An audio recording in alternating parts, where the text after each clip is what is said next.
It was the big day for rule proposals in the NFL on Wednesday. We'll talk about all of that here today. And we also had some other moves made here around the NFL, including a couple from the Houston Texans. Let's talk about all of it here right now. NFL Spotlight starts now.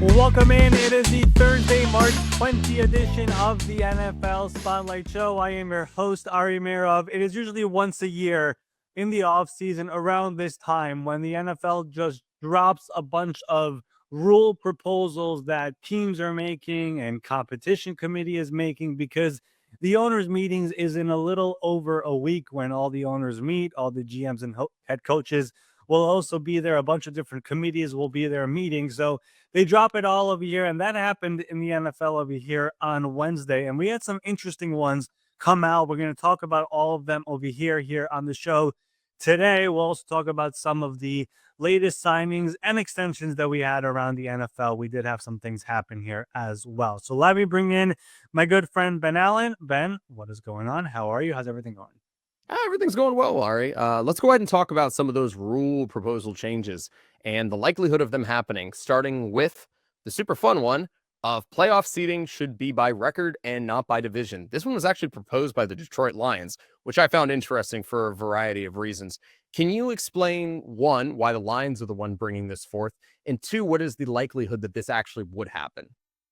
All right, so let's first start off with this.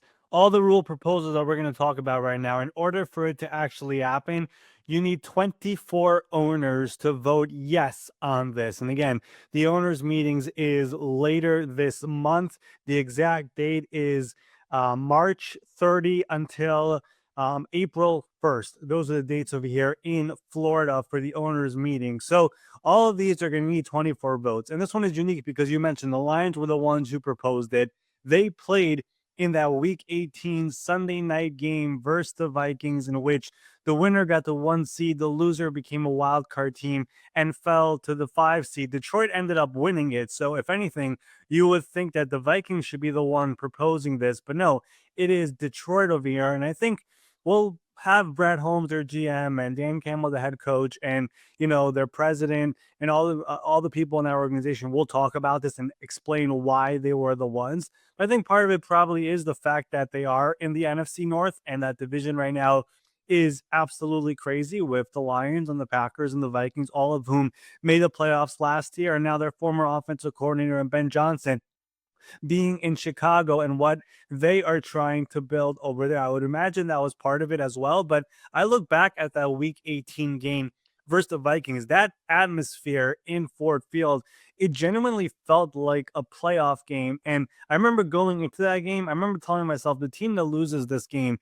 it's going to be such a gut punch going from winning 14 games to playing the very next week on the road when you thought you might have a first round bye. And of course, we saw the losing team in Minnesota lose that game to Detroit and lose the following week to the Rams in Arizona. If you remember, that game was moved from LA to Arizona. But the Lions as well, because they played that game and there was so much energy and hype, and we won and we're the 1 seed. They had the week off.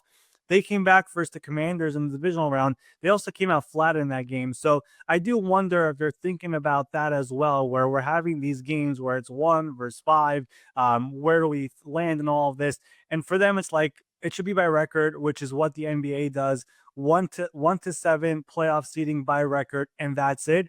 I would say I would find it shocking if this would actually pass, just because the NFL cares about divisions very much. It's very important to them, the rivalries. If you do this, you essentially are eliminating the point of a division. There's no point of it, right? I look back at some of the years where division winners, where they had poor record. I think of 2020, the Commanders won it when they were 7-9 that year. That year, for example, the Cardinals were 8-8, but they missed the playoffs. I look back at the NFC West back in 2010. The Seahawks won the division at 7-9. The Bucks were 10-6 that year, and they did not make the playoffs. So that argument could be made that we want only the best teams here. But at the same time, I think the NFL cares about division a lot. Throughout the course of the year, we're talking about divisions. And the way it works, as we all know, if you win your division, you're guaranteed a home playoff game. That's the way it works. So I would be shocked if 24 owners actually come across over here and say, we're going to change the entire structure of how the playoff seating is done and basically have it like that. And, have a situation where now we are not for sure guaranteed a home playoff game if we're just one of four teams to win a division. Now we have to be top four out of 16, which obviously makes it a little bit harder if you're some of these teams who might not be so great year in and year out. So I would be surprised if this actually happens, but the Lions put it out there. We'll see what ends up happening. But if you ask me to put a meter on this, I would be stunned if it actually happens. All right, let's talk about another proposal also from the Detroit Lions. Remove auto first downs for defensive holding and illegal contact. What do you think about this one? I kind of like this one, and it's going to be interesting to see what the committee and the membership, which is what the NFL calls it, the membership, the ownership, actually thinks of this. I did see a stat out there, and it's true.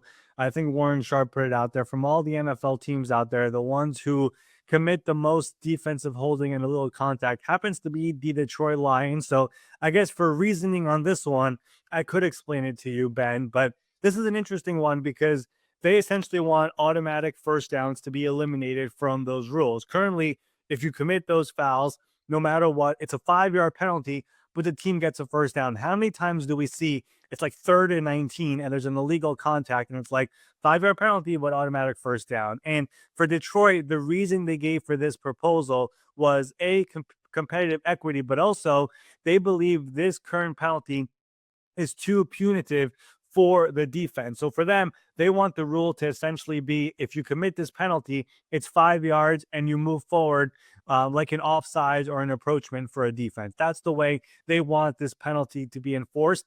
There has never been an explanation. I've never seen one as to why it's an automatic first down. I never understood that as well. And now the Lions are putting this into writing. It's only going to result in a first down if the penalty yardage actually moves the ball past the line to gain. Otherwise, if it's 2nd and 9, you commit the penalty, it becomes 2nd and 4. And that is basically what the Lions are asking for. This is one that usually during Combine Week, DeMar Smith, the NFL's executive vice president, he tells us some of the things that are brewing and could be proposed.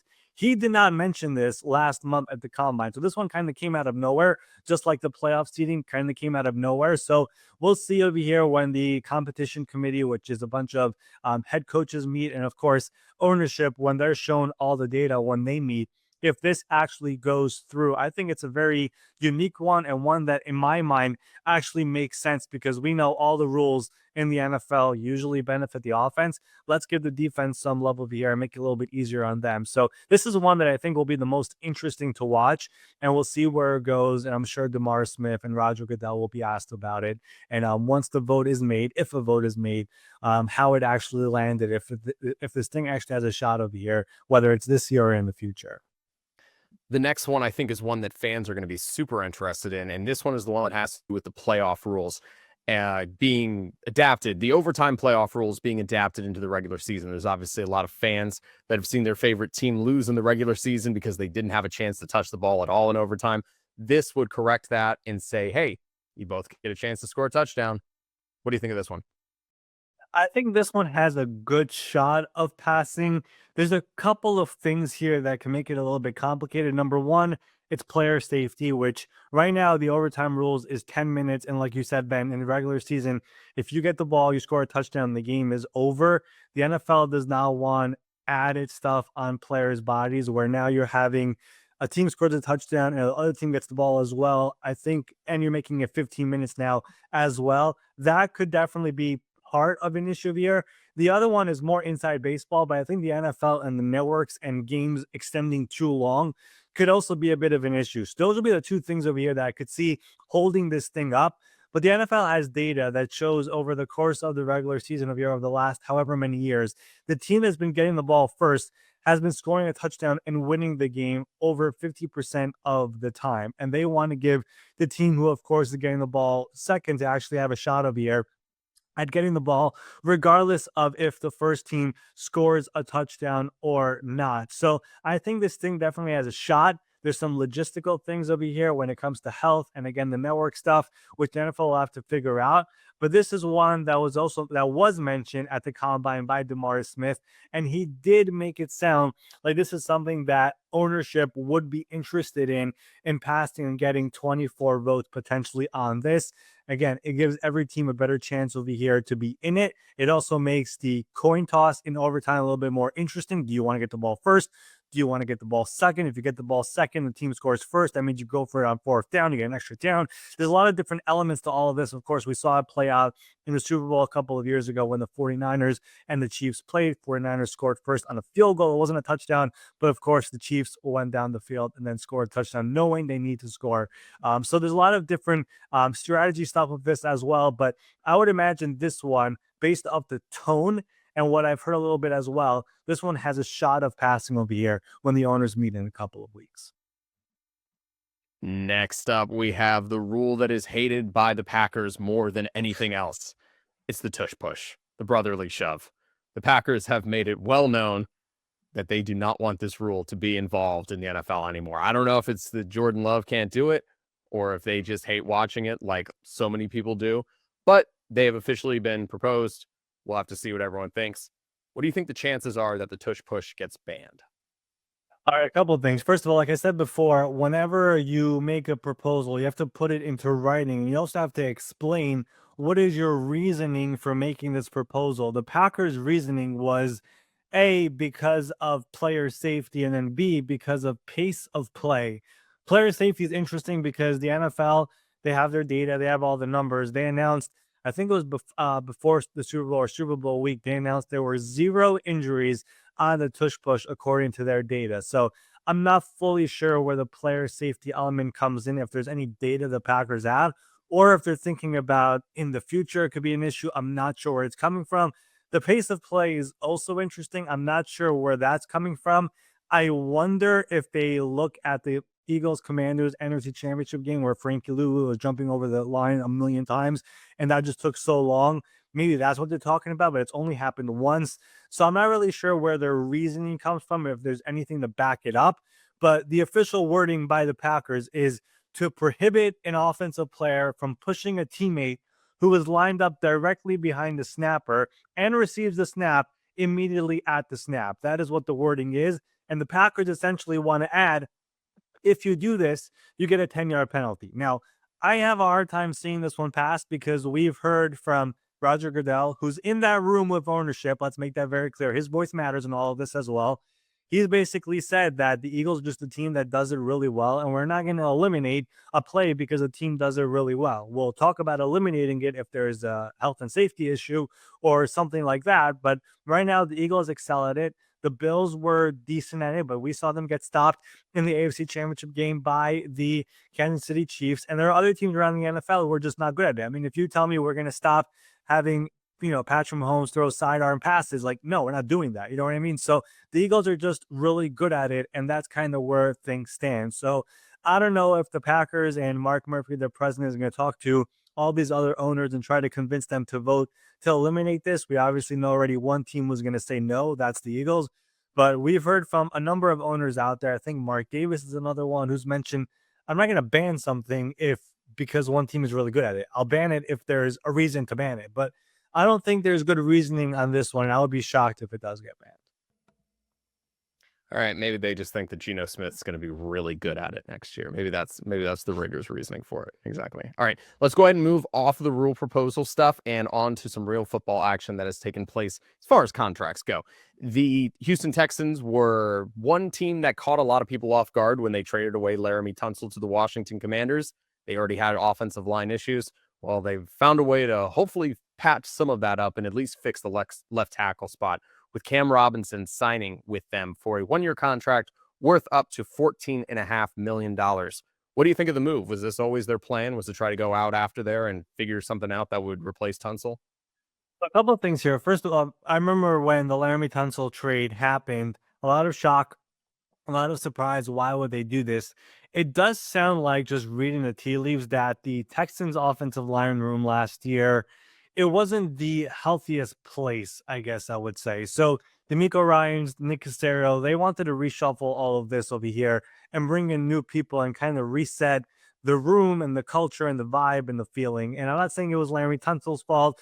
I'm not saying it was Shaq Mason or Kenyon Green who were all out of there, but there were some things going on over there. And of course, the offensive line was really, really bad throughout the course of the year. I think Laramie Tunsil led the NFL with 19 penalties. There were a bunch of things that were going on, sacks galore. We saw the divisional round versus the Chiefs where Stroud was getting pummeled by the Chiefs and George Kalafdis and on and on. So they wanted to reshuffle all of this, but their plan right now, of course, they start off with signing a couple of other players. Let them sign Laken Tomlinson. We saw them do some other moves. Cam Robinson now comes in over here. 1 year, you mentioned it, up to $14.5 million. That means he'll have to hit all his incentives to make all that money. But he's a guy who's been playing a long time, has started many, many games. Of course, was with the Jaguars for many years, was traded this past season to the Vikings to replace Christian Darrisaw, who suffered a season-ending knee injury. He's he's an average left tackle. There's really no other way to say it. Like, he's not an all-pro. He's not the worst thing in the world, but that's essentially what he is. He's no Laramie Tunsil. Laramie Tunsil did not have the best year last year either, but that's kind of what the Texans are working with over here with a guy like Cam Robinson. There were a lot of pressures allowed last year by Cam Robinson. The Jaguars, who paid him a lot of money over the years, were okay with moving on from him and moving over to Walker Little, and simply put, the Vikings, who will get Darrisaw back, had no interest in bringing him back over here, even if it was in a potential different role. Of course, the money anyways got too large for them, but that's kind of what the Texans are going to roll with. But I would tell you this much. I think Houston is going to continue to try to work on fixing up this offensive line, patching it up, and getting younger. But it does sound like last year, throughout the course of the year, part of the issue, and they also fired their offensive line coach, part of the issue also was just there was things going on in that room where, whether it was people not getting along or whatever it is, that they had to make changes. And now we're seeing some of those changes happen. Now, if you ask me about just the players who they're replacing them with, I would say they made a couple of downgrades, but there's also an element of the brotherhood and the camaraderie, which I don't think they had last year, and now they're trying to reset it. So Cam Robinson comes in, but I would not rule out Houston of the year trying to continue to revamp the offensive line in any way possible, including the upcoming NFL draft. That's going to be a big priority for them. But for now, they have somebody who has experience, who has played a lot, and is now back in the AFC South. Well, it wasn't the only move that the Houston Texans made on Wednesday, as they have gone ahead and extended Danielle Hunter, adding another year on to his current contract. 1 year, $35.6 million. That's a big number, but it's not quite real. Can you explain why? He's definitely getting $35.6 million. He's just not going to get it all in that 1 year. Essentially, he was scheduled to make about $20 million this upcoming year. The Texans are going to add $12 million to his contract this year, making him $32 million this year. And then they're essentially going to add $23 million over to next year. And that's how you get the $35.6 million in new money added to his contract over here. So he signed last year on a 2-year, $49 million free agent contract. He was one of the best pass rushers in the NFL when it came to pressure rate. He and Will Anderson. We spoke about camaraderie and all of that with the Houston offensive line. It was the opposite on the defensive line. Him and Will Anderson were a great pairing. They, from all the pass rushers in the NFL, they were 1 and 2 in pressure rate last year. And of course, now he was entering the final year of that free agent contract. They tack on another year. If you look at new money, even though it's a 1-year deal, in new money, it does make him the second highest paid defensive end in the NFL. Max Crosby got $35.5 million per year in new money. Danielle gets 35.6 just to surpass him. We know Myles Garrett is at $40 million, but it's a 1-year extension. Those are always debated in the agent community if it should even be included when it comes to this type of charts or whatever, but a well-deserved payday for Danielle Hunter, who's going to be there now for the next 2 years. The ripple effects to all of this is the more interesting part, because Danielle Hunter is 30 years old. Danielle Hunter had 1 year left on his contract. That sounds awfully similar to a different AFC pass rusher, and that, of course, is Trey Hendrickson, who's also 30 years old, also has 1 year remaining on his contract, and is also looking for a new deal. We know Cincinnati just paid Jamar Chase and they just paid T. Higgins. We know they would like to keep Trey Hendrickson. I've said this in the past. He's been looking for a multi-year deal near the top of the market. This number over here by Danielle Hunter, or is adding 35.6 million on top of the 20 plus that he was scheduled to make. That could maybe be a potential framework over here for the Cincinnati Bengals to get a deal done with Trey Hendrickson. Trey has 1 year and $16 million. Obviously, they would have to add more than 35.6 for it to all balance out, but that could definitely be a framework of a deal for a player who's in an awfully similar position to what Danielle Hunter was with the Houston Texans right now. So Cincinnati does not want to trade him. The trade request is still out there. He still has permission to seek a trade. But if all is right in Cincinnati, they would love to keep him. And now they have this example to work off of. So we'll see if that changes anything, if anything comes to fruition right now in Cincinnati with Trey Hendrickson. All right, Ari. That is all I got for you today. Make sure you guys are going out there, hitting the subscribe button on YouTube, following us on Apple and Spotify. Unless you got anything else, let's get out of here. Yep, that will do it here for our Thursday, March 20 edition of the NFL Spotlight Show. We will be back here tomorrow morning to wrap up the week, talk about what else is happening around the NFL. I would say today's episode topics were a bit unexpected. If you were to ask me when the day started, rule proposals, it happens every year. Didn't know it was going to come today, but it did. And we will obviously be monitoring that over here as we get closer to the owners' meetings in a couple of weeks. Until then, we will see all of you here tomorrow morning.